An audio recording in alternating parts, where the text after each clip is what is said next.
Rocket వేగంలో దూసుకెళ్తున్నాయి. Adibhatla ఏరో సిటీనే కాదు, మరో hitech city కూడా. గచ్చిబౌలి, మాదాపూర్ ప్రాంతాలు ఎలాగైతే ఐటీ కంపెనీలతో హైటెక్ సిటీగా అభివృద్ధి చెందాయో, టీసీఎస్, కాగ్నిజెంట్ లాంటి కంపెనీల రాకతో ఆదిభట్ల రూపురేఖలు కూడా పూర్తిగా మారిపోయాయి. ఆదిభట్లలో ఐటీ కంపెనీల ఏర్పాటుకు గతంలోనే భూములు కేటాయించారు. అందులో విమానయాన సంస్థలకు కొంత భూమిని కేటాయించగా, మిగిలిన 180 ఎకరాల్లో Cognizant, TCS, ITES, electronic hardware వంటి బహుళజాతి సంస్థలకు భూములను కేటాయించారు. దీనికి తోడు ఆదిభట్లను ఇన్ఫర్మేషన్ టెక్నాలజీ ఇన్వెస్ట్మెంట్ రీజియన్గా కూడా కేంద్ర ప్రభుత్వం ప్రకటించింది. ఆదిభట్లలో మొదటి మార్పుకు ఐటీ కంపెనీలే కారణం. ఈ కంపెనీల్లో వేలాది మందికి ఉద్యోగ అవకాశాలు దొరికాయి. సరిగ్గా షేర్ ఆటోలు కూడా తిరగని ప్రాంతంలో లగ్జరీ కార్లు, క్యాబులు తిరగడం మొదలయ్యాయి. మారుమూల ప్రాంతంలో ఐటీ వెలుగులే మార్పుకు శ్రీకారం చుట్టాయి. ఐటీ అడుగు పెడితే చాలు అంతా మారిపోతుంది. ముందుగా అక్కడి భూముల ధరలకు రెక్కలొచ్చాయి.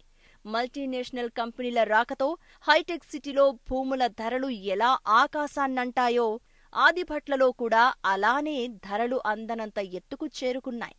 ఐటీ దెబ్బకు రియల్ ఎస్టేట్ బూమ్ మొదలైంది. తొండలు గుడ్లు పెట్టే భూములు ఒక్కసారిగా కోట్ల రూపాయలు పలకడం మొదలైంది. ఐటీ కంపెనీలున్న చోట స్థిరాస్తి వ్యాపారం జోరుగా సాగుతుంది. ఇక్కడ కూడా ఇదే జరిగింది. ఆదిభట్లలో రియల్ పరుగులు మొదలైంది టీసీఎస్ ప్రారంభంతోనే. ఆ తర్వాత కాగ్నిజెంట్, కన్వర్జిస్ వంటి సంస్థలు రావడంతో అసలైన బూమ్ స్టార్ట్ అయింది. దీనికి తోడు దేశంలోనే తొలి ఎయిర్ స్పేస్ సెజ్కు ఆదిభట్ల ఎంపిక కావడం, ఔటర్ రింగ్ రోడ్డు కూడా అందుబాటులోకి రావడంతో స్థిరాస్తి వ్యాపారం జోరు తారాస్థాయికి చేరుకుంది. ఇది కేవలం ఆదిభట్లతోనే ఆగిపోకుండా ఇబ్రహీంపట్నం, ఎంజాల్, మన్నెగూడ క్రాస్ రోడ్, బొంగులూరు, కొంగరకలాన్, మంగల్పల్లి ప్రాంతాలకు కూడా విస్తరించింది. ఇంకేముంది, అక్కడ భూములు ఉన్నవాళ్ల తలరాతలు పూర్తిగా మారిపోయాయి. వారి జీవన ప్రమాణాలు కూడా మెరుగుపడ్డాయి.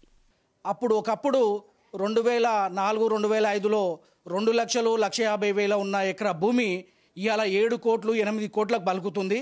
మరి చాలా డెవలప్ అయింది, చాలా అభివృద్ధి పదంలో నడుస్తుంది ఇప్పుడు ఆదిభట్ల.